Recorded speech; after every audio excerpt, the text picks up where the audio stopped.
What's going on, y'all? We're back for another video on the channel. Today we got my January 2022 wrap-up. Like I said, I hope everybody's New Year's resolutions are going well so far. Hope you haven't given up on them yet.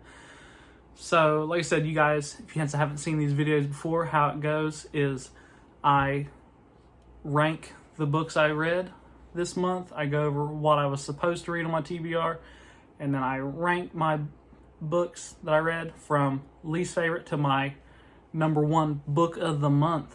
And then at the end of the video, if there's any channel announcements or anything like that, then I will give those them. Which today, like I said, I'm excited to share with you.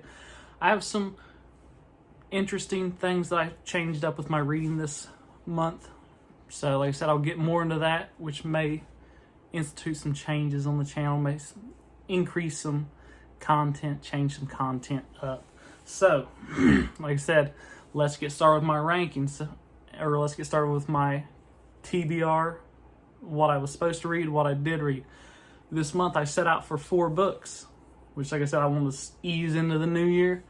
Successfully read those 4 books and then one. So that brings my total for the month up to 5 books. So I'm going to start with number 5, and that is Terry Pratchett's The Color of Magic. I said this is a book I wasn't crazy about. It was just not really my taste. Too little, like the absurdity, and the lack of a linear plot just didn't do it for my taste. And it was something that I really wanted to like. I'm going to revisit the series just because there's so many different stories and characters within that massive series that I think I'll be able to find something I enjoy.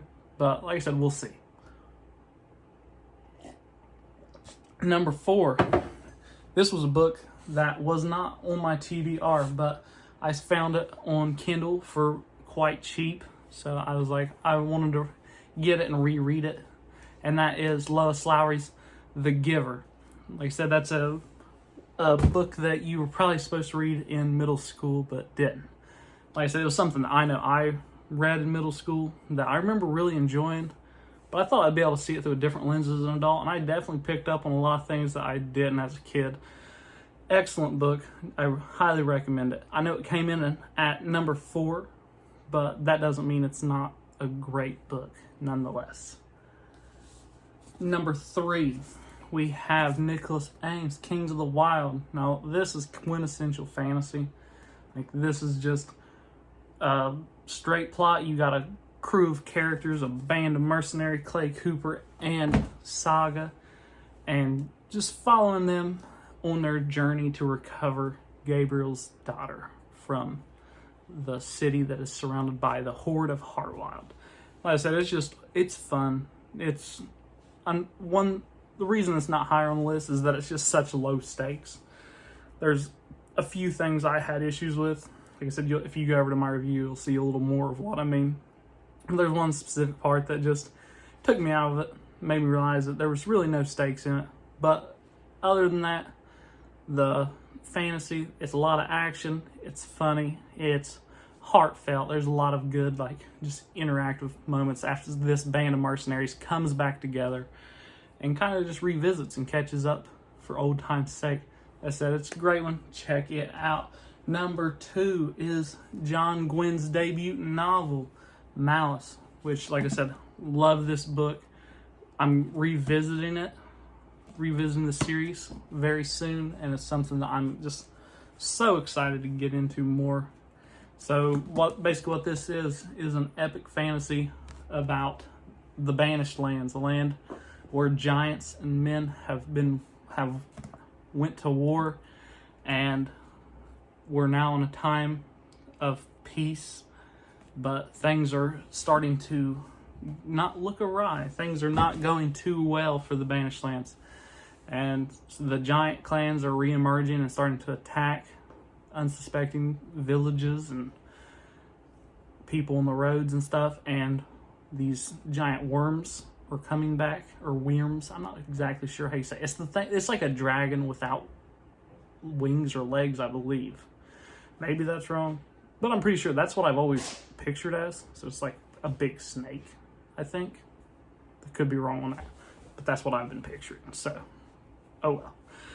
yeah, so like I said, and then it follows the story of Corbin, who is a young individual in a town who was wanting to be a warrior and wanting to train to defend his town, and he may have to do that, or defend his kingdom, but he may have to do that a lot quicker than he ever expected. Like I said, there's a lot of prophecy, a lot of epic fantasy type stuff, a lot of classical fantasy tropes that he really keeps fresh. And like I said, definitely fun, definitely a good one. It's a little over 600 pages, so it's a pretty big book, but it reads so fast because it's so action-packed. And that ending, it's something. It's something. Check it out. And now for my January book of the month. That goes to Mr. Joe Abercrombie and book 1 of the First Law trilogy, The Blade Itself. Let me tell you, I love this book. I love the characters. I love the world. I love the circle of the world. It's just such a fun, dark, gritty, grimdark that I've been looking for. I needed some more gritty fantasy, more gritty novels, just some authentic characters that felt real, felt like they had a personality, and he delivered on every one of those. And it's just dark, and it's funny, it's witty, great dialogue, great characters, and like I said, it's got 2 more books in the series, so that's one I'll probably be revisiting soon.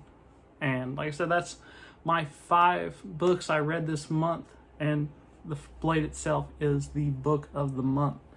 So now, like I said earlier, I have a little bit of news for the channel and some of the type of content that's probably going to be coming out soon. This month, I really got into comics and manga and stuff like that. So like I said, I didn't read more novels because I spent so much time reading comics.